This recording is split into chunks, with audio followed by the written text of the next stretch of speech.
Dios les bendiga, soy el obispo Hugo Alfonso Montesinos.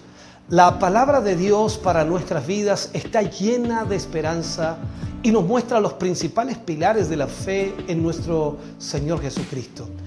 Te invito a ver con mucha atención el siguiente mensaje.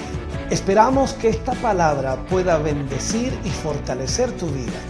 Te invito a ver el mensaje de Dios. Primera de Corintios capítulo 10, versículo 23 y 24 tomaremos para iniciar, por supuesto, lo que Dios ministrará a nuestro corazón. Capítulo 10, versículo 23 y 24. Leemos la palabra del Señor, lo hacemos en el nombre de nuestro Señor Jesucristo. Todo me es lícito, pero no todo conviene. Todo me es lícito, pero no todo edifica.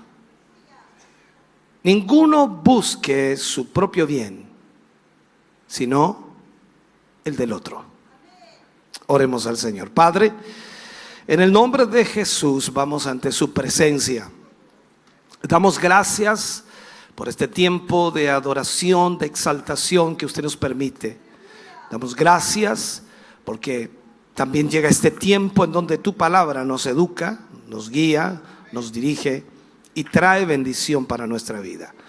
Yo te ruego, Señor, y te suplico que tú puedas obrar en cada vida y corazón y derrames una bendición especial sobre tus hijos. Háblanos, ministranos, guíanos, dirígenos. Lo pedimos en el nombre glorioso de Jesús. Amén y amén, Señor. Aleluya. Fuerte ese aplauso de alabanza al Señor. ¿Usted es libre? Bueno, los que son libres. ¿Hasta dónde llega su libertad? Esa es la pregunta que vamos a analizar a través de esta palabra hoy. Recordemos un poco la lección anterior. Terminaba con dos frases dignas de destacar. La primera es: y estas cosas les acontecieron como ejemplo. O sea, Pablo nos está diciendo esto para que nosotros de alguna manera podamos aprender de los errores de Israel. Es mejor aprender de los errores de los demás que de los errores propios, ¿no? Pero en este sentido, entonces, Pablo nos advierte eso. La segunda frase que tomamos en la clase anterior o en la lección anterior, dice: así que el que piensa estar firme, mire que no caiga. Para que los corintios pudieran de alguna forma resistir la tentación de ser egoístas y centrados en sí mismos, primero tienen que entender que están vulnerables, o sea que son vulnerables, o en nuestro lenguaje más entendible, que son débiles. Entonces el que piensa estar firme ni siquiera estará en guardia en contra de la tentación, porque cree que está firme, así que fácilmente puede caer. En esto entonces nos llama el Señor a estar alertas, constantemente alertas. A menudo nosotros queremos excusar circunstancias de tentación, en particular como únicas y especiales, ¿no? Pero Dios nos recuerda siempre que nuestra tentación no es única. O sea, me refiero que muchas veces nosotros como cristianos pareciera que las tentaciones que nosotros tenemos son las más terribles de todas y nadie está viviendo lo que nosotros vivimos. Entonces Dios nos recuerda que nuestra tentación no es única. Muchos otros hombres y muchas otras mujeres de Dios han enfrentado la misma tentación o una tentación similar y han encontrado fortaleza en Dios para vencer aquella tentación. Así que nosotros podemos entonces ver aquí que nosotros podemos ser victoriosos porque no es con nuestras fuerzas, sino con las fuerzas del Señor. Así que tenemos que confiar, hermano, confiar en la promesa del Señor, pero fieles a Dios debemos ser en todo momento. Él será fiel, Él no nos dejará ser tentados, como dice la Escritura, más allá de lo que podemos resistir o soportar. Dios ha prometido entonces supervisar toda la tentación que llega a nosotros. O sea, con eso me refiero que Dios sabe lo que está usted viviendo, que Dios sabe lo que usted está experimentando. Dios sabe la tentación que está golpeando su vida. Dios está supervisando esa tentación. Y Dios, ¿qué quiere hacer? Darle fuerza para resistir esa tentación. Pero ¿qué tiene que hacer usted? Estar conectado con Él. Usted no puede tratar de luchar solo, porque solo va a ser derrotado o vencido. Pero si usted está consciente que es débil y la única fuerza que puede tener para vencer la tentación viene de Dios, entonces usted, ¿qué es lo que va a hacer? Va a tener una comunión con Dios. Él promete limitar esa tentación de acuerdo con nuestra capacidad de soportar. Por eso vuelvo a insistir, Dios está supervisando esa tentación. Dios no va a poner más carga de la que usted puede soportar. Entonces, Satanás nos destruiría en un minuto. Y déjeme decirle esto bien claro. Satanás lo destruiría a usted y a mí en un minuto. Escúcheme lo que le estoy diciendo. Justo como quiso destruir a Job, justo como quiso destruir a Pedro, pero Dios no se lo permitió. Esto entendámoslo. Usted está en pie hoy no porque tenga fuerza, no porque sea inteligente, no porque sea sabio, no porque venga a la iglesia. Usted está en pie porque Dios no le ha permitido al diablo destruirlo.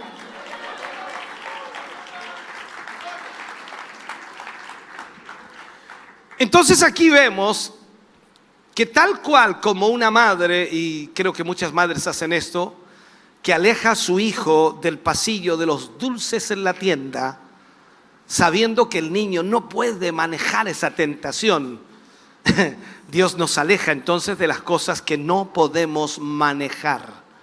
Siempre Dios está mirando nuestra vida. Hay cosas que usted ha aprendido a manejar gracias a la misericordia de Dios, pero hay otras cosas que usted aún no puede manejar, y Dios nos aleja de aquello porque sabe que no tenemos la capacidad o la fuerza para poder soportar esa tentación. Dios ha prometido no solo limitar nuestra tentación, o sea, que sea de acuerdo a nuestra capacidad, sino también proveer una salida en los tiempos de tentación. Esto para mí es tremendamente grande, profundo al mismo tiempo, porque me doy cuenta de que si no fuera por la misericordia de Dios, yo no estaría aquí. Él limita mis tentaciones, o sea, Él me ayuda en las tentaciones. Y no es que yo enfrente grandes tentaciones, sino que enfrento aquellas que Dios con su ayuda, por supuesto, puedo yo soportar. Ahora, si Él no limitara mis tentaciones, entonces Satanás me destruiría. Recuerde esto: Dios nunca nos forzará a usar la salida, pero Él dará la salida. O sea, esto es importante. Dios nunca nos va a forzar a usar la salida para esa tentación, pero Dios siempre da la salida. Es como José. ¿Recuerda usted cuando la mujer de Potifar lo asediaba constantemente y José huyó? Alguien dice, dejaron la puerta abierta. No, él huyó, corrió, arrancó. Y lo he enseñado varias veces. José no huyó de la mujer, huyó del mismo. Porque sabía que si se quedaba en ese cuarto, entonces iba a pecar. Y él huyó. Qué cobarde, ¿no? No, él huyó porque sabía que era débil y no podía resistir esa tentación. Entonces Dios da la salida, pero no nos fuerza a usar esa salida. Queda de nuestra parte si tomamos o no la salida que Dios nos está dando. Ser tentado, hermano, esto es importante. Ser tentado no es pecado. Ser tentado no es pecado. Pero entretener la tentación, o ¿cómo llamarle en esto? Mantener esa tentación ahí o rendirle la atención es pecado. Ahí tenemos que entender eso. O sea, usted se da cuenta que está siendo tentado en algo, y ¿usted qué hace? usted huye de la tentación, escapa de la tentación, entonces eso no es pecado. Pero cuando usted le rinde atención a esa tentación, entonces eso se transforma en pecado. Cuando comienza ahí a cranear cómo hacerlo, para que no se den cuenta, para que nadie sepa, eso es pecado. Deja anidar esa tentación. Y esa segunda parte, por supuesto, es muy complicada. Cuando vamos al capítulo 10, la palabra de Dios ahí, Pablo hablando, dice, establece que es huid, dice, huid de la idolatría.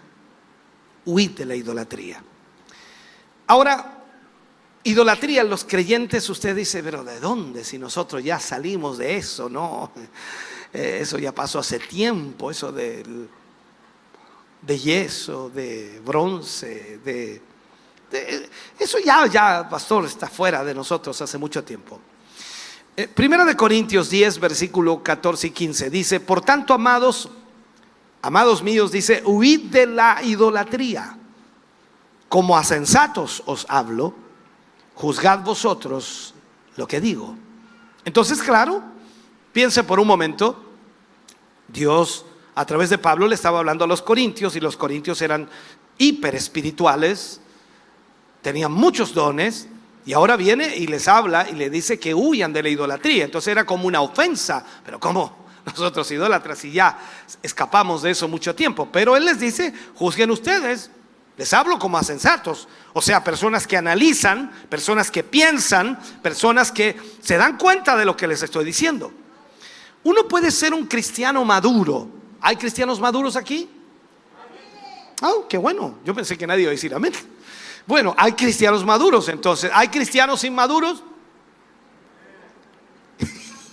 Bueno, también los hay, ¿ve? O sea, tenemos, eso es lo lindo de la iglesia, hay de todo, hermano. Hay para todos los gustos, ya, bien. Entonces, aunque seamos un cristiano maduro y con experiencia dentro de la iglesia, incluso alguien que trata de vivir una vida santa para Dios, y aún así, increíblemente puede caer, puede fallar. Por lo tanto, usted y yo, hermano, debemos tener mucho cuidado de permanecer dentro del ámbito de la voluntad de Dios. O sea, perseguir constantemente la voluntad del Señor. Miremos esto. La idolatría era una tentación en Corinto. Quizás en el día de hoy no sea una tentación para usted, pero la Biblia nos dice que la codicia es una forma de idolatría, que además incluso está muy difundida en la actualidad. La mayoría de la gente ya no se arrodilla ante ídolos o imágenes, escaparon de eso, gracias a Dios, si usted lo hizo. En vez de eso, adoramos el altar del Dios del yo. ¿Me entiende? Nosotros somos orgullosos. ¿Se siente orgulloso de usted? ¿Qué va a decir amén ahí? Dice. No, ¿qué voy a decir amén? Pero nos sentimos orgullosos de nosotros mismos. ¿Sí o no? Se mira al espejo y dice, ay, que soy bonito. Mire la cuenta. Y las hermanas, ¿para qué? No, las hermanas, olvídese. No voy a decir nada porque no quiero meterme en líos ahí. El orgullo es un problema serio en el ser humano. Y esta es una marca de idolatría moderna. O sea, toma diversas formas. En primer lugar, adoramos en el altar del materialismo, que de alguna forma alimenta nuestra necesidad de aumentar nuestro ego a través de la adquisición. Más cosas. Dios sabe que nunca seremos felices satisfaciendo nuestros deseos materialistas, porque siempre vamos a querer algo más. Siempre vamos a desear algo más, a anhelar algo más, porque siempre queremos más. Entonces, el materialismo es la trampa de Satanás. ¿Para qué? Para mantener nuestro enfoque en nosotros mismos. y no en Dios. Por esta razón, cuando se le preguntó, ¿cuál es el mayor mandamiento? A Jesús le preguntaron y Jesús respondió ahí en Mateo capítulo 22, versículo 37. Jesús viene y le dice de esta manera: amarás al Señor tu Dios con todo tu corazón, con toda tu alma y con toda tu mente. Analícelo por un momento. Amarás al Señor tu Dios con todo tu corazón, con toda tu alma y con toda tu mente. O sea, cuando amamos al Señor con todo lo que está en nosotros, entonces no habría cabida en nuestros corazones para la idolatría. ¿Por qué? Porque si amamos al Señor con todo nuestro corazón, con toda nuestra alma, con toda nuestra mente, entonces, ¿qué vamos a anhelar de este mundo? Si Él lo llena todo. Pero ¿qué pasaba aquí en los Corintios? Los Corintios tenían esa actitud de enorgullecerse de su sabiduría. ¿Se considera sabio usted?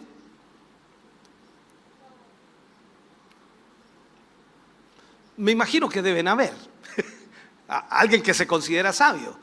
Yo me imagino, porque usted de alguna oportunidad tiene que haber dicho: si yo fuera el pastor. Eso es sabiduría. Es más de alguna vez: si yo fuera el hermano. ¿Me entiende? O sea, porque ve algo que el hermano hace mal y usted lo haría súper bien. Entonces usted está diciendo que tiene más sabiduría. Claro, es que mi mamá no entiende. Entonces está diciendo que tiene más sabiduría que su mamá. No sé si me está entendiendo. O sea, siga el orden de las cosas, ponga el ejemplo que quiera, pero esa es la realidad. Entonces, ¿qué le pasaba a los corintios? Ellos se enorgullecían de su sabiduría. Y Pablo entonces viene y los desafía, si son realmente sensatos, si son realmente cuerdos, para considerar lo que él les dice. Y les escribe ahí en 1 Corintios 10, versículos 16 y 17, y le dice: la copa de bendición que bendecimos, ¿no es la comunión de la sangre de Cristo?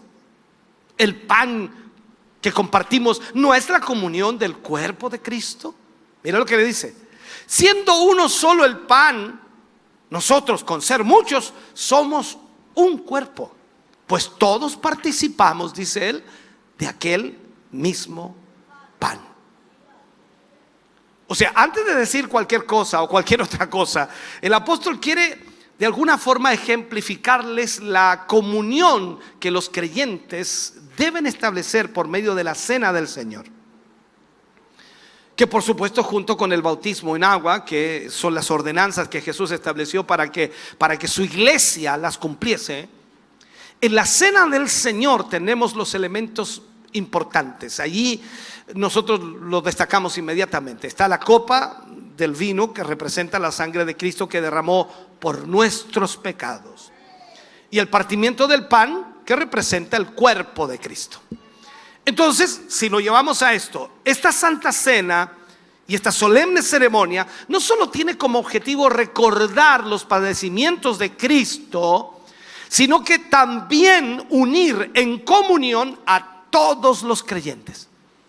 O sea, todos los que participan de la cena del Señor se unen en un solo cuerpo, que es el cuerpo de Cristo. Razón por la cual Pablo entonces utiliza 2 veces aquí la palabra koinonía para referirse a ella. Esta comunión es tal que al participar de ella, aun siendo muchos, nos hacemos un solo cuerpo en Cristo Jesús. Por tanto, participar de la cena del Señor implica tener comunión con Dios. En 1 Corintios, capítulo 10, versículo 18 al 20, dice: mirad a Israel, según la carne, los que comen de los sacrificios, ¿no son partícipes del altar? ¿Qué digo pues? ¿Que el ídolo es algo, o que sea algo lo que se sacrifica a los ídolos? Antes digo que lo que los gentiles sacrifican, a los demonios los sacrifican y no a Dios. Y no quiero que vosotros os hagáis partícipes con los demonios. Mira cómo los está llevando Pablo aquí a los corintios a analizar su condición, a analizar su sabiduría, a ver si realmente entendían lo que ellos estaban asumiendo. Entonces, aquí tenemos claro que los que participan de la cena del Señor tienen comunión ¿con quién? ¿Me sigue? Los que participan de la cena del Señor, ¿con quién tienen comunión? Con Dios, por supuesto, y les une un solo cuerpo. Entonces el cuerpo de Cristo es el que se manifiesta allí, y esto significa lo mismo para los paganos. O sea, que si ellos comen o sacrifican a los ídolos, se hacen uno con los ídolos. Entonces Pablo les vuelve a recordar la historia de Israel en el desierto, y específicamente cuando decidieron adorar el becerro de oro en el monte de Sinaí. Obviamente ya Pablo dijo que un ídolo no es nada, ya que solo es la obra de un hombre que no tiene vida en sí. Sin embargo, también aquí Pablo quiere dejar claro que detrás de esa obra de madera o de hierro, de piedra, de bronce, existe un culto pagano donde los demonios tienen una poderosa influencia sobre los participantes. Hay demonios que reclaman la adoración para ellos. Escuche bien esto, hay demonios que reclaman la adoración para ellos, y que todo aquel que se sienta a la mesa a comer de lo sacrificado a esos ídolos, se hacen partícipes de los demonios. Entonces Pablo trata aquí de graficarle a los corintios que lo que ellos estaban haciendo no era correcto, no estaba bien, y que aunque eran tremendamente sabios por lo que ellos creían que eran, al final no eran tan sabios, no eran tan inteligentes. Otra cosa que Pablo les hace ver en esto es que al Dios al cual ellos sirven y al cual nosotros servimos es un Dios celoso. ¿Sabía usted que Dios es celoso? Para los matrimonios y los que de por ahí de novios, más o menos se imaginan cómo es el celo, ¿no? Cuando la esposa se pone celosa, cuando el esposo se pone celoso, más o menos entienden lo que son los celos. Es como que la esposa le dice al esposo: tú eres mío. Y viceversa, el esposo le dice a la esposa: tú eres mía, no puedes mirar a nadie más. Celos. Ahora, el celo de Dios es muy diferente al nuestro, que es humano, carnal, errado, a veces equivocado, una falta de seguridad y todo lo que eso implica. Pero aquí en 1 Corintios Pablo viene y explica, capítulo 10, versículo 21 y 22, dice: no podéis beber la copa del Señor y la copa de los demonios. No podéis participar de la mesa del Señor y de la mesa de los demonios. ¿O provocaremos a celos al Señor? Y ahí pone la pregunta: ¿somos más fuertes que Él?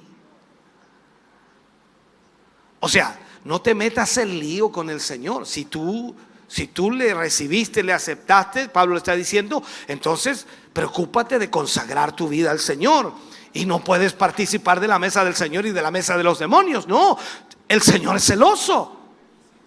Entonces definitivamente no se puede tener comunión con Cristo y con los demonios. No se puede al mismo tiempo, no se puede. O sea, usted no puede estar aquí, ¿me entiende?, en la casa del Señor, alabando a Dios, adorando al Señor, exaltando al Señor, dándole honra al Señor, alabándole con sus labios, con su cuerpo, exaltando, y luego salir de aquí, irse a una fiesta pagana. No puede, ¿me entienden? Y salir de aquí, ¿me entiende? Y ya, mejor no lo digo. No se puede tener comunión con Cristo y con los demonios al mismo tiempo. Eso significa que es incorrecto el participar de las festividades paganas, ya que detrás de los ídolos, recuerde, se encuentran los demonios.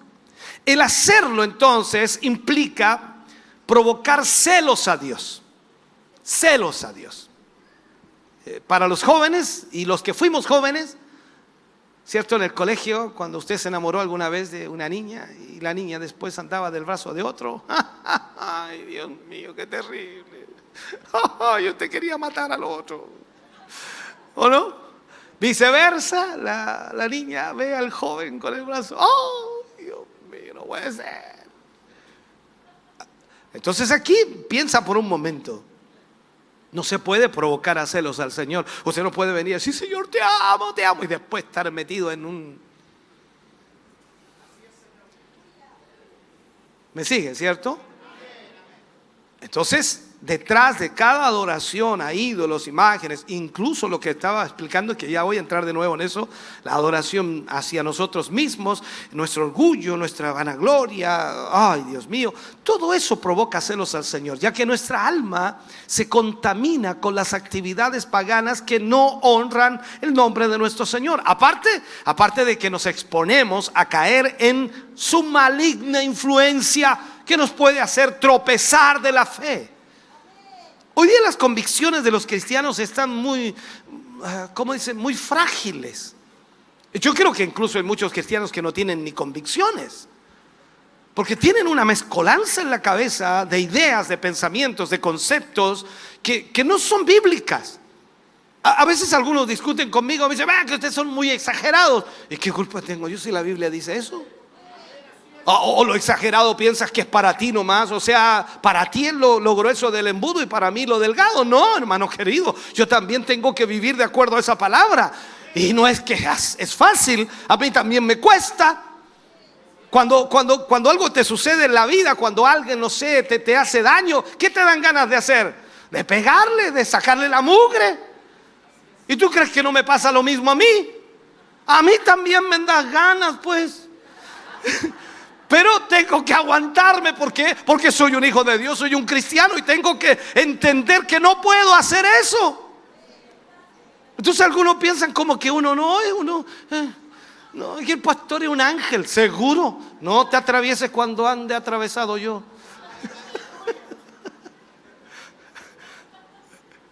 Ahora, Dios tiene el derecho sobre nuestra adoración.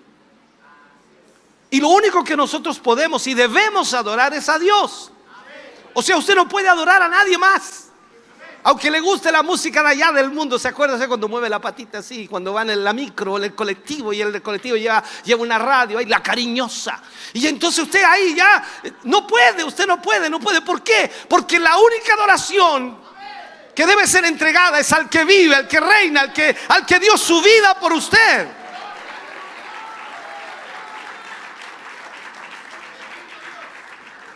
Entonces Él tiene el derecho sobre nuestra adoración. Yo sé que algunos hermanos dicen, no, es que es muy exagerado, que hay canciones muy lindas. Sí, pero ¿dónde te lleva eso? Te agarra el hilo, escucha una, después otra, después otra, después otra, después otra. Pues ya tienes un álbum. Ya andáis con un pendrive en el auto. Ya no escuchas Emaús porque no hay mucha música. Es que sale a cada rato ese pastor predicando. Entonces, ya andas con la música. Y es que no es mala, si no es mala. Pero escúchame, el único que merece adoración es el Señor. Entonces, si tú vas con alabanza allí en el carro, en el auto, en la micro, en el taxi, imagínate, ¿qué va a pasar? Vas a comenzar a adorar al Señor, a exaltar al Señor. Y eso pasa, eso sucede. Entonces tú tienes que andar arrancando con tus oídos, porque de repente vas a un lugar y tienes la música toda ahí. Y dile, oh Dios mío, ay Dios. Ay Señor Jesús. Y ahí tú tienes que arrancarte. Ya, rapidito compras nomás y te vas. Y te vas, ¿por qué? Porque en el fondo si te quedas un rato más ahí termináis. Sí, pues que antes le hacía ya eso, entonces oh. ¿O no? No. Entonces todas esas cosas, hermano querido, no puede. El único que tiene el derecho de nuestra adoración es Dios. Él tiene el derecho de ofenderse si le damos nuestra comunión a los demonios. Él tiene el derecho de ofenderse si nosotros le adoramos, o sea, adoramos otras cosas. Por eso Pablo le pregunta, ¿somos más fuertes que él? Eso es imposible, ¿no? Mira lo que dice 1 Corintios 10, 23 y 24. Todo me es lícito, pero no todo conviene. Todo me es lícito, pero no todo edifica. O sea, esto es como decir, lo puedo hacer todo, pero tengo que ver, no todo conviene, no todo edifica. Ninguno busque, dice, su propio bien, sino el del otro. Los cristianos de Corintios, con su enfoque en sus propios derechos y en su propio conocimiento, solo se preguntaban una cosa: ¿en qué me daña a mí? O sea, ellos se preocupaban de que no les dañara a ellos, pero no se preocupaban de que estaban dañando a otro. Recuerde que hemos enseñado bastante acerca de eso, de la fragilidad del cristiano, no de la inmadurez, sino de la debilidad espiritual. El débil. Hay muchos débiles entre nosotros.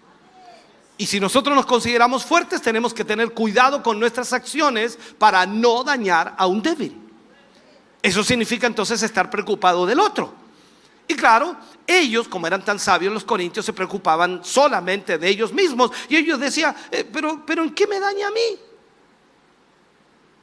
O sea, en lugar de solo preguntar eso, necesitaban también preguntar, ¿qué tan bueno puede ser esto para mí? Solo porque algo es permitido no significa que es beneficioso. O sea, no porque tú puedas hacer algo significa que es beneficioso para ti. Los corintios no estaban buscando las cosas convenientes, no estaban buscando las cosas que edificaban. Esencialmente, en lugar de querer avanzar con Jesús tanto como pudieran, querían saber cuánto podían librarse y seguir siendo cristianos. O sea, es como pensar nosotros, bueno, ojalá vamos a una iglesia donde nos permitan hacer ciertas cosas. Es como decir, yo conozco iglesias, no le voy a decir dónde es porque si no capaz que vaya para allá. Conozco iglesias en donde el día sábado terminan el culto y todos los muchachos se van a una discoteca después. Entonces piensa lo que te estoy diciendo. Tú dices, pero es que no hay nada de malo. Aparte que bebemos, ¿cuánto se llama? Bebemos cerveza sin alcohol. Porque hasta eso algunos dicen, no, es sin alcohol. Sí, pues te bebes esa porque no te puedes beber la otra. Para sentir que es cerveza. Ay, Dios mío. O sea, piensa, hermano querido, lo que te estoy diciendo. Entonces, ellos querían tener de alguna manera ciertas libertades que les permitieran de alguna forma vivir parte de su antigua vida, de que habían cosas que a ellos les gustaban, les agradaban y que les acomodaban, y entonces querían tener esa libertad. Entonces tú no puedes pensar de esa manera, porque ese es el enfoque equivocado.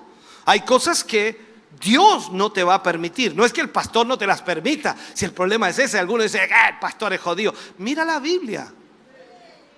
Mira la palabra. Déjate de echarle la culpa al pastor. Déjate de echarle la culpa al líder. Deja de echarle la culpa a tu esposo o esposa. No, mira la palabra.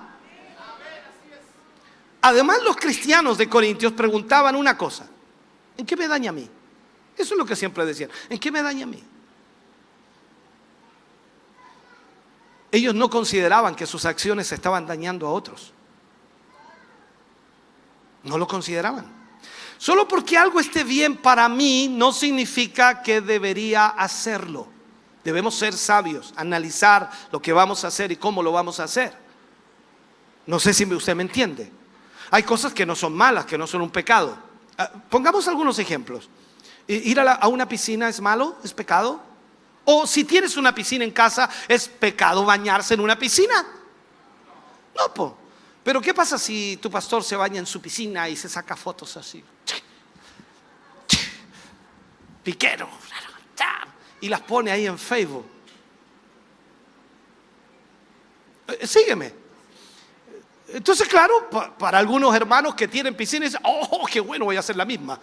Ok, pero para el débil, para el que incluso no tiene piscina, ni siquiera tiene una pailita para tirarse,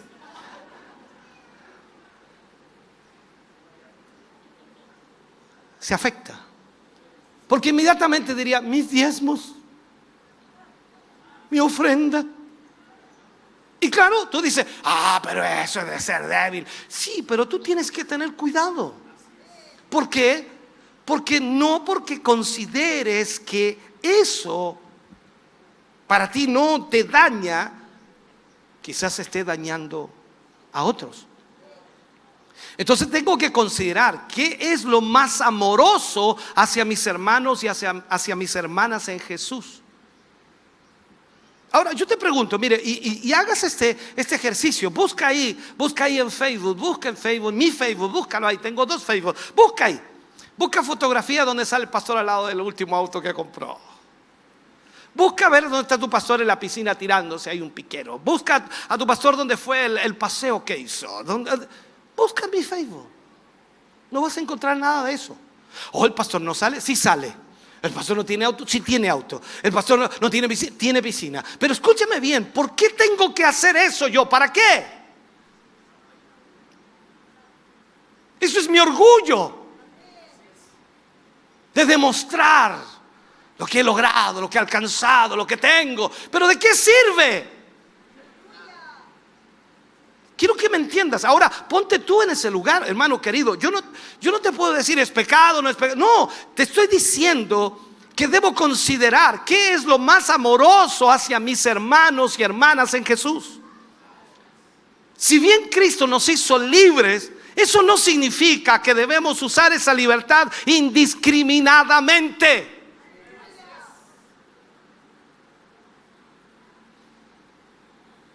Pasamos unas vacaciones extraordinarias. Sí, me di cuenta. Todos supieron. O sea, no es un pecado, entiéndelo, pero alguien se va a afectar. Y tú dices, no, pero si esa es debilidad. Sí, pero yo debo preocuparme, cuidar aquello. Existe una gran diferencia entre libertad y libertinaje. Déjame seguir en esto. Pablo dice, todo me es lícito. Cuando hablamos de que todo me es lícito, no nos referimos a que en Cristo no hay imposición de reglas a seguir. Dios nos ha dotado de libre albedrío para poder, sin duda, elegir qué es lo que queremos hacer.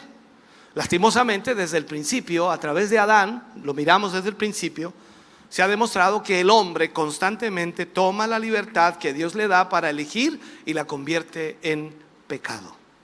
Desde el principio. Adán era, voy a decirlo, y lo dije en un mensaje, era hiper inteligente. O sea, era un montón de veces más inteligente que nosotros. Se lo dije en un mensaje en forma sarcástica. Le dije yo, Adán le puso nombre a todos los animales de la tierra. Nosotros tenemos problema con 3 quiltros que tenemos en la casa. Mira la sabiduría que tenía Adán. Y aún así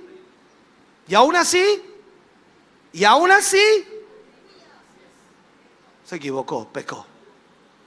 Entonces, ¿qué podemos hacer nosotros ante eso? O sea, ¿somos sabios? ¿Somos inteligentes? No, debemos depender constantemente de Dios. ¿Y cómo podemos hacerlo? A través de su palabra, mirando la escritura, mirando la palabra. Y aún así vamos a cometer errores. Entonces Pablo dice, todo me es lícito. Pero Dios tiene reglas, tiene normas. Tiene cosas las cuales debemos nosotros cumplir. Luego dice Pablo, pero no todo me conviene. O sea, si decimos que todo nos es lícito, es porque todo nos es permitido. Todo lo podemos hacer si nos da gusto y gana. Quiero que lo entienda. Si la frase llegara hasta ahí, creo que habría un libertinaje de pecado tremendo en el mundo, más del que actualmente hay. Puede ser que muchos viven su vida tomando solo media frase y pasan introduciéndose en el pecado día tras día. Todo me es lícito, todo me es lícito, todo me es lícito. Pero es necesario que prosigamos y nos demos cuenta de la terminación de la frase bíblica, que tiene gran importancia, y no detona, escúcheme bien, no detona una prohibición, sino más bien un análisis. O sea, es decir, que no solo tenemos que dejarnos ir porque todo me es lícito, sino que también tenemos que analizar si nos conviene o no nos conviene.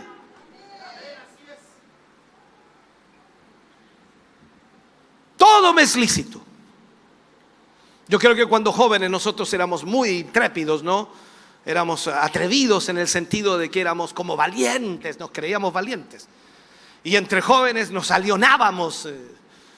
No sé si será así ahora la juventud, pero nos alionábamos, íbamos ahí.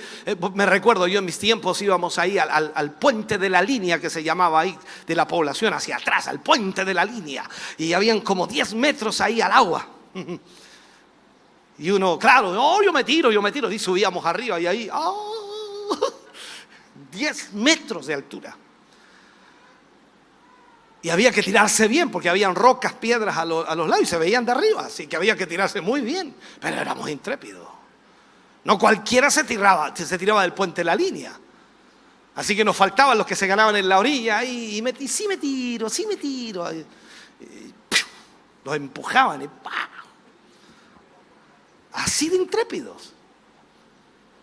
Entonces, claro, todo me es lícito, pero no todo me conviene. Y muchos bajábamos del puente sin lanzarnos. Y claro, quedábamos como cobardes, gallinitas y todo lo que los jóvenes decían en ese tiempo. Pero si me hubiera tirado, a lo mejor ni siquiera estoy aquí. O sea, todo me es lícito, pero no todo conviene. Y aquí no estoy hablando de pecado, ¿te fijas? Estoy hablando de una decisión, de un análisis. Tengo que analizar lo que voy a hacer. Es triste ver cómo personas que un día estuvieron consagrados a Dios, ahora andan perdidos en el mundo, todo por creer cierta acción que según ellos no estaba mal. No, pero si no está mal. Y sin darse cuenta, dicha acción fue llevándolos poco a poco a la derrota espiritual, y hoy día ya no son nada. Entonces es de sabios, hermano querido, el reconocer que hemos fallado. Es de sabios reconocer que nos hemos equivocado y levantarnos otra vez para no volver a fallar. Pero es triste reconocer que no todos tienen el valor de volverlo a intentar, agradar a Dios. Cuando nos alejamos de Dios, todo comienza a derrumbarse, hermano. No inmediatamente, no es que al otro día, no es que a la otra semana, al otro mes, pero increíblemente, poco a poco, todo comienza a desmoronarse en nuestra vida. Ya sea nuestra vida espiritual primero, luego nuestra vida moral, luego nuestra vida familiar, luego nuestra vida económica, y todo comienza a caer paso a paso, uno tras otro, y el tiempo quizás sea diferente en cada uno de nosotros, pero increíblemente todo comienza a derrumbarse. Entonces, ahí es donde debemos analizar. Si nosotros fallamos, tenemos que restaurar nuestra comunión con el Señor. Pero muchos que fallan no hacen nada para restaurar su comunión con Él. Y no solo hablo de aquellos que físicamente se alejaron de la congregación, sino también de aquellos que aún asistiendo regularmente a la iglesia han dejado la comunión con el Padre Celestial. Debido a que la mala administración de la libertad que Dios les ha otorgado les está alejando de Dios, porque están haciendo cosas que, aunque no son pecado, le están llevando a una falta de espiritualidad. No podemos negar que la mayoría de las veces antes de realizar una acción siempre sabemos qué es lo correcto y qué no es lo correcto. Recuerde, todo nos es lícito, pero también es una medida, o en una medida, para ver quiénes realmente son fieles a Dios. Porque si Dios nos da ese libre albedrío, es para ver nuestra fidelidad. Es que ahora que no estoy en la iglesia, nadie me ve, no hay ningún hermano cerca, no hay ningún hermano cerca, no hay ningún hermano cerca, no hay ningún hermano cerca, no hay ningún hermano cerca. El libre albedrío es para probar nuestra fidelidad con Dios. ¿De qué hacemos? ¿Cómo hacemos? No hay ningún hermano cerca, no hay ningún hermano cerca, no hay ningún hermano cerca, no hay ningún hermano cerca. Es para probar nuestra fidelidad con Dios.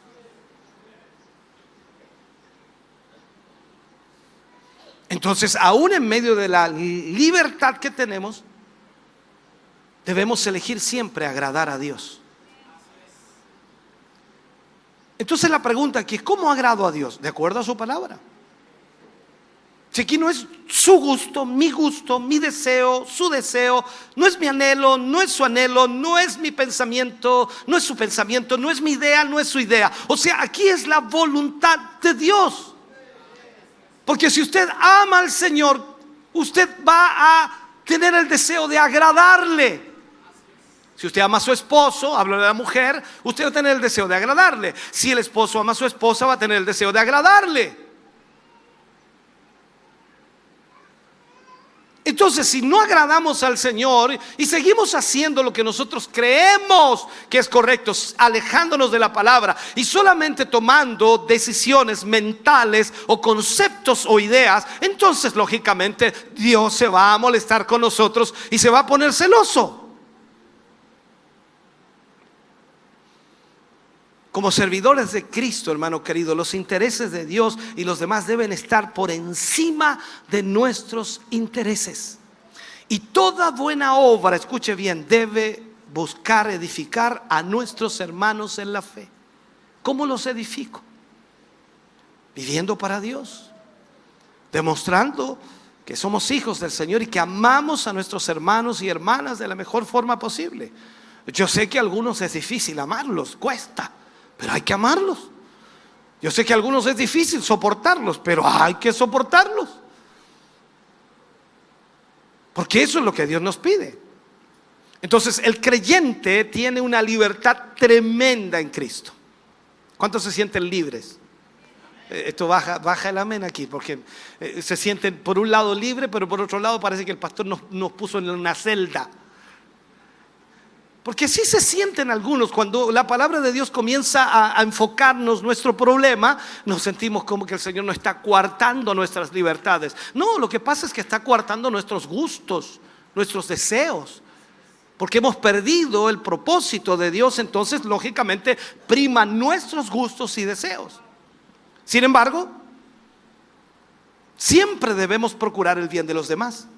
Así que la vida del cristiano no debería estar principalmente dirigida o regida por la libertad, porque la libertad está limitada por el amor hacia los demás.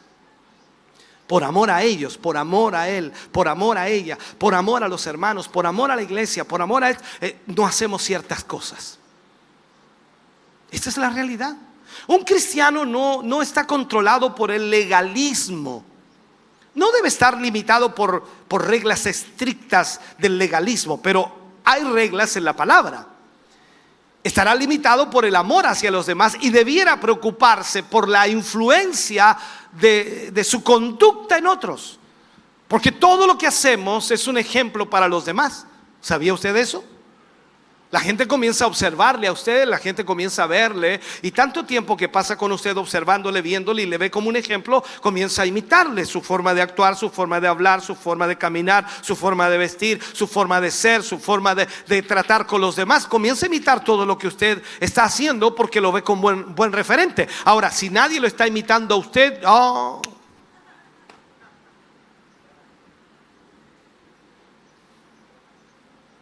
la influencia puede ser positiva como negativa. Entonces, en este sentido, somos nosotros los que tenemos que tener cuidado. Ahora, hay reglas generales y son prácticas, reglas generales y prácticas. Primera de Corintios capítulo 10, versículo 25 al 27. Mira lo que dice Pablo aquí. Disculpen que vaya un poco más rápido. De todo lo que se vende en la carnicería. Mira lo que Pablo habla aquí. De todo lo que se... Dice su Biblia eso mismo, ¿no? Ya, de todo lo que se vende en la carnicería, comed sin preguntar nada por motivos de conciencia. Porque el Señor o del Señor es la tierra y su plenitud.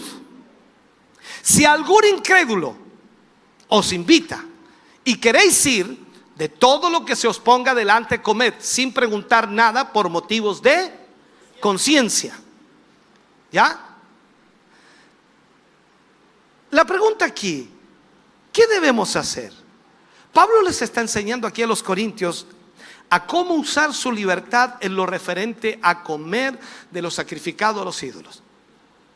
Mucha de la carne, ya lo expliqué en otros temas, mucha de la carne que se vendía en la carnicería o en las carnicerías provenía de los templos sagrados, y esta carne había sido sacrificada a los ídolos. Entonces, esa carne era la mejor carne y la iban a comprar y la comían. Ahora, Pablo les dice, de todo lo que venden en la carnicería, comed sin preguntar nada por motivos de conciencia, porque del Señor es la tierra y su plenitud. ¿Qué le está diciendo? La sugerencia es comprar carne sin preguntar su origen, por motivos de no dañar la conciencia. Porque si usted pregunta y sabe de dónde viene, ¿qué va a pasar? No. Mejor no. No sé si entiende. Entonces, justifica su acción diciendo que todo lo que hay en la tierra, incluyendo la carne, es de Dios. Basado, por supuesto, en el Salmo 24, versículo 1, y hay muchos más. De Jehová es la tierra y su plenitud, el mundo y los que en él habitan. En palabras simples, la vaca pertenecía al Señor. No hay ni una mente, ya, no importa. La vaca pertenecía al Señor. Por supuesto, cuando estaba en pie, cuando estaba viva. Y pertenece al Señor ahora estando en el asador. No sé si entiende, ¿me sigue? La vaca pertenecía al Señor mientras estaba viva, en pie, y pertenece al Señor ahora que está en el asador. La comida no era el problema. La atmósfera de adoración a ídolos era el problema. También era posible que algún incrédulo los invitara a comer, y eso sucedía mucho, ya que el hecho de que fueran cristianos no significaba que tenían que romper lazos o romper con las actividades familiares o sociales de su comunidad. Si esto era así, entonces la recomendación de Pablo era: si algún incrédulo os invita y queréis ir, de todo lo que se os ponga delante comer sin preguntar nada por motivos de conciencia. Miren lo que dice más adelante, versículos 28 al 30. Mas si alguien os dijere, esto fue sacrificado a los ídolos. Usted está sentado ahí frente, ¿cierto?, al platito de comida, al tremendo pedazo de carne, y le dice, esto fue sacrificado a los ídolos, no lo comáis, por causa de aquel que lo declaró, y por motivos de conciencia, porque del Señor es la tierra y su plenitud. La conciencia, digo, no la tuya, sino la del otro. Pues, ¿por qué se ha de juzgar mi libertad por la conciencia de otro? Y si yo con agradecimiento participo, ¿por qué he de ser censurado por aquello que doy gracias?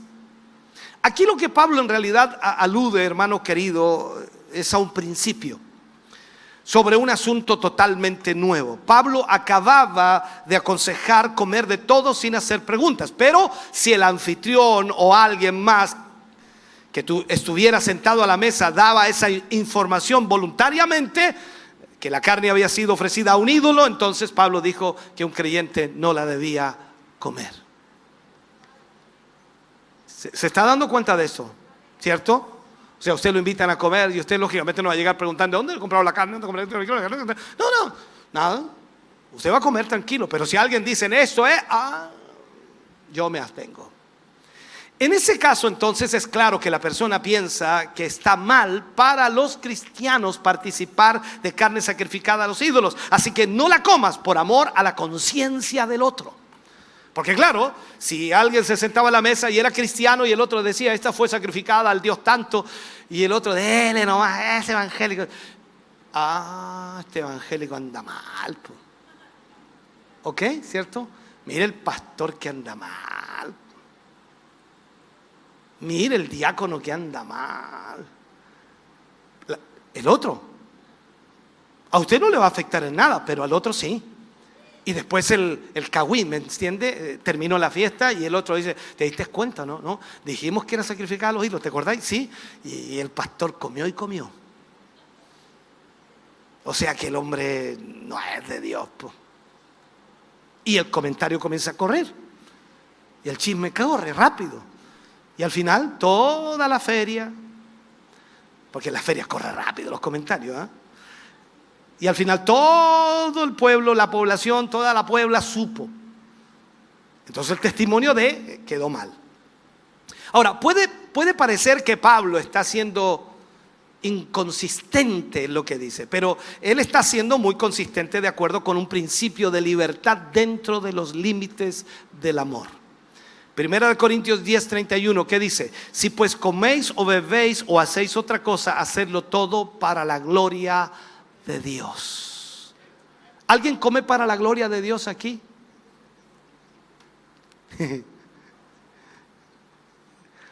Porque claro, está en la Biblia, pero ¿cómo es eso? Hermano querido, esta es la prueba de cada creyente, porque cada creyente debiera aplicar esto a su vida. No se trata de preguntarnos, ¿debo yo hacer esto o no? No se trata de eso, sino que la pregunta debiera ser, ¿puedo hacerlo para la gloria de Dios? ¿Esto realmente va a glorificar al Señor si lo hago? Recuerde que Pablo por allí dice que todo lo que hagamos debe ser para la gloria de Dios. Entonces, esta es la pregunta que debo analizar. ¿Puedo hacerlo para la gloria de Dios? Entonces, todo lo que el creyente hace o haga tiene que ser para honrar el nombre de Dios. Luego Pablo en el versículo 32 del mismo capítulo 10 dice, no seáis tropiezo ni a judíos, ni a gentiles, ni a la iglesia de Dios. Aquí nos agarró el Señor para todos lados, ¿se fija? Porque a veces nosotros nos cuidamos de no ser tropiezo aquí en la iglesia. Oh, mi hermanito, Dios le bendiga. Dios le bendiga. Oh, mi madre. Perfecto, todo viene en la iglesia. ¿Y afuera? No voy a decir cómo actúa afuera usted, pero me imagino, ¿no? ¿Cómo actuamos allá afuera? Entonces, ¿qué es lo que dice aquí Pablo? Ni si hay tropiezo ni para judíos, ni para gentiles, ni a la iglesia. Pablo entonces divide aquí a la familia humana en tres grupos: judíos, gentiles y la iglesia. Algunas de aquellas personas tenían creencias diferentes. Un ejemplo, por supuesto, era la oposición de los judíos por la carne de cerdo. Ellos no comían cerdo. Entonces, invitar a un judío para comer jamón hubiera sido ofensivo para él. Así que los creyentes tenían que amar a los otros lo suficiente como para evitar las acciones que les ofendieran. Y a los no judíos tenían también, por supuesto, otras formas, otras maneras, y habría resultado imposible complacerlos a todos. Y se requería, por supuesto, como se requiere también hoy, un esfuerzo por parte de cada uno para ofrendar o para no ofender, a aquellos con quienes están en contacto constantemente. En la convivencia social, familiar, en la convivencia diaria que tenemos, y por supuesto los miembros de la iglesia que somos nosotros, debemos tener mucho cuidado. Yo sé que de repente ustedes hacen amistades, ¿no? Y se invitan, en mi casa, vamos hermano, tenga cuidado. No por el hermano que invita, por lo que le va a ofrecer, por lo que va a ver, por cómo usted hace en su casa, porque debe tener amor hacia su hermano. Y este esfuerzo es importante hoy, especialmente entre personas de diferentes edades y diferentes generaciones. Al mismo tiempo, tenemos que incluir una actitud mutua de amor, de comprensión, que incluye, por ejemplo, la vestimenta, la música, en las reuniones, por supuesto, de una congregación, que deben estar acordes con un respeto al lugar y al conjunto de los creyentes. No podemos llegar y hacer lo que queramos porque tenemos libertad. No, todo tiene que estar acorde por amor a los creyentes. Pablo le dice en el versículo 33, como también yo en todas las cosas agrado a todos, no procurando mi propio beneficio, sino el de muchos, para que sean salvos. ¿Sabe usted cuántas veces, hermano querido, nosotros hubiéramos podido rescatar, salvar a alguien que estaba perdido solo con una buena actitud?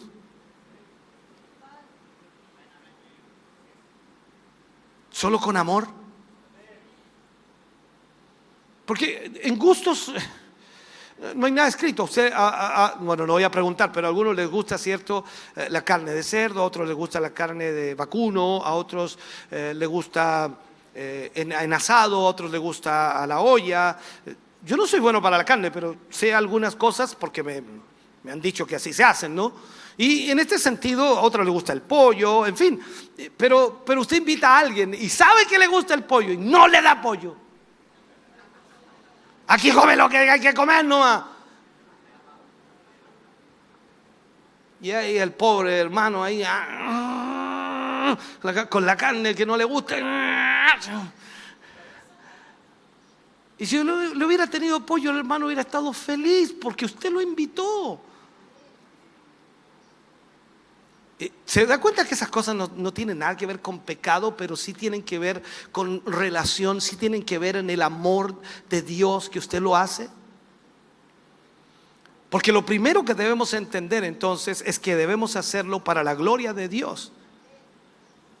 Si pues coméis o bebéis o hacéis otra cosa, hacedlo todo para la gloria de Dios.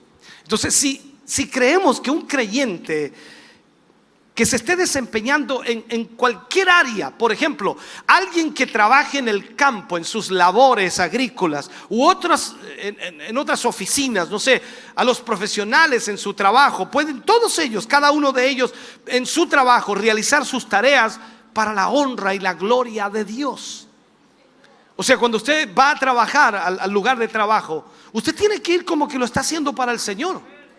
No para el jefe gruñón ni la empresa que no le paga bien. Usted tiene que hacerlo como para el Señor, porque es su trabajo. Y si no le gusta el trabajo, tiene que hacerlo como para el Señor. Hacer esfuerzo, llegar temprano, el primero en llegar, el último en irse. Qué gozo más grande, ¿no? Porque lo está haciendo para la gloria del Señor. Algunos dicen, no, pero aquí así esta empresa. No, bueno, ¿y cómo va a ascender? ¿Y cómo va? Si usted no sirve bien, ¿cómo cree usted que le van a ofrecer más sueldo, más tiempo de trabajo? No. El servicio es una de las cosas principales. Por eso dice hacerlo todo como para el Señor. Ahora, si el Señor fuera su jefe, si el Señor fuera su jefe, ¿cómo lo haría usted? Dice, oh Señor, tan misericordioso, llegué 2 horas tarde hoy día, Señor. No, usted es el primero que llega, el último que se va. Algo más, mi Señor, algo más. O sea, se trata de una tarea, hermano querido, en la cual usted puede honrar el nombre de Dios y usted no la realiza con esa motivación. Ese es el problema. Es mejor que no la lleve a cabo si no la va a hacer como para el Señor. Por el contrario, si vivimos nuestra vida con el propósito de agradar a Dios, entonces vamos a ser un testimonio vivo delante del mundo y ante el mundo que nos rodea, para que aquellos que están perdidos, aquellos que están sin esperanzas, alejados del Señor, puedan ser atraídos hacia el Señor Jesucristo y ser salvos por la conducta nuestra. Hay 3 preguntas importantes y termino con este mensaje. 3 preguntas que debemos hacernos. 3, solamente 3. Decía 4, no, 3. Veamos cada una de estas para cerrar. ¿Qué es glorificar a Dios? Porque ahí algunos dicen, gloria a Dios, gloria a Dios. No, ¿qué es glorificar a Dios? Glorificar a Dios, primero, no es hacer a Dios glorioso,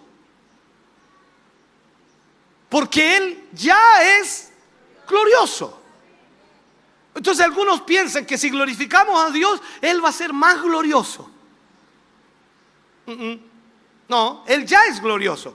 Él ya es perfecto en sí mismo.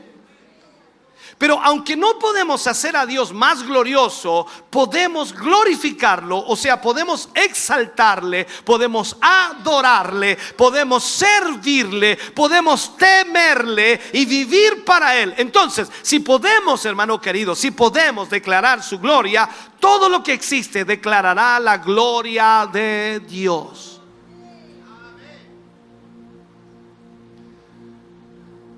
El salmista escribe en el Salmo 19, versículo 1, dice: los cielos cuentan la gloria de Dios, y el firmamento anuncia la obra de sus manos. Glorificar a Dios entonces es exaltar su nombre por sobre todas las cosas. Él es el primero, no hay nadie antes que Él, nada antes que Él. Él es primero en todo. Entonces es hacer que todo redunde para que Dios sea alabado, para que Dios sea temido, para que Dios sea creído y confiado plenamente. Todo lo que hacemos debemos hacerlo de tal manera que Dios sea exaltado delante de los hombres, y en la intimidad de nuestra vida tener devocionales constantes con Dios. Segunda pregunta: ¿por qué yo debo glorificar a Dios? Ahí está el por qué yo debo glorificar a Dios. Primero era ¿qué es glorificar a Dios? Ahora, ¿por qué yo debo glorificar a Dios? Nosotros debemos glorificar a Dios en primer lugar porque el hecho de que Él nos creó, nosotros le debemos nuestra vida a Dios. O sea, yo estoy vivo gracias a Él. Usted está vivo gracias a Él. Usted respira, usted tiene una familia, usted tiene un trabajo, usted tiene lo que tiene y es lo que es gracias a Él.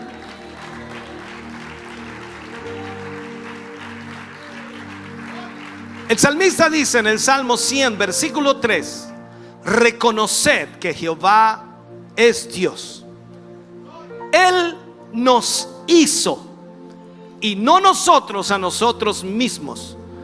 Pueblo suyo somos y ovejas de su prado. O sea, nosotros existimos porque Dios nos creó. Él nos hizo por medio de una creación especial.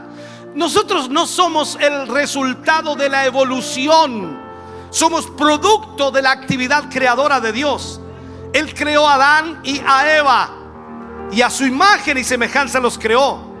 Entonces la teoría de la evolución es una teoría falsa, atea, insostenible.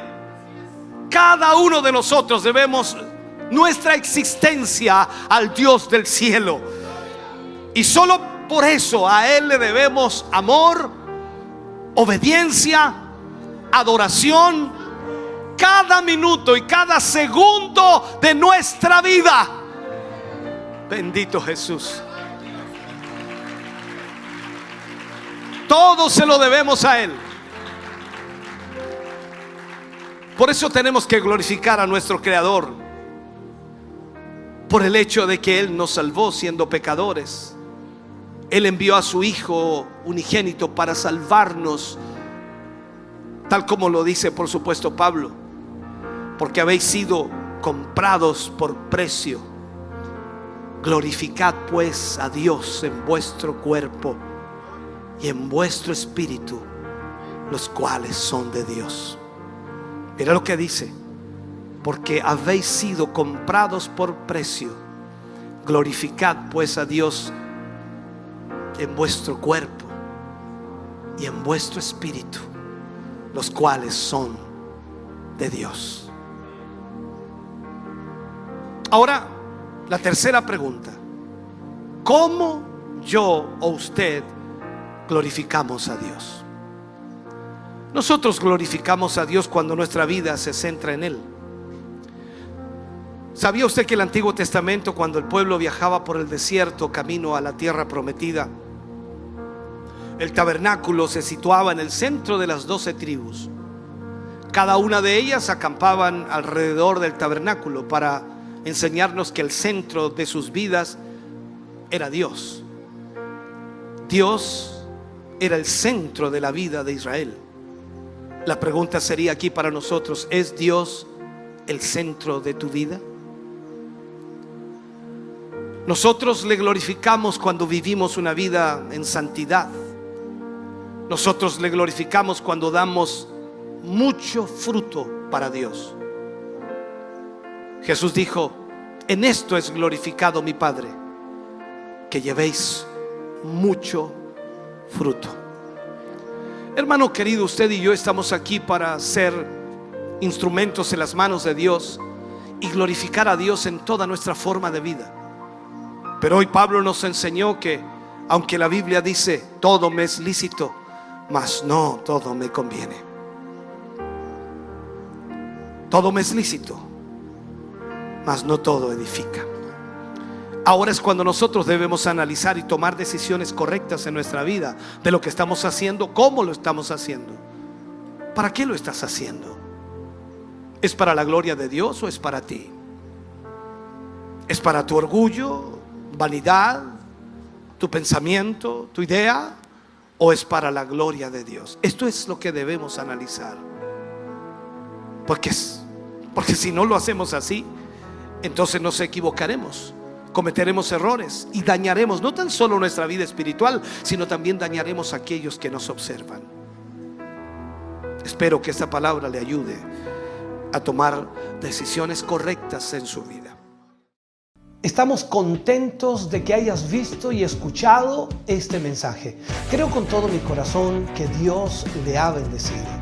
Quiero invitarles a suscribirse a mis redes sociales, donde tenemos contenido que le ayudará a alimentar su vida espiritual.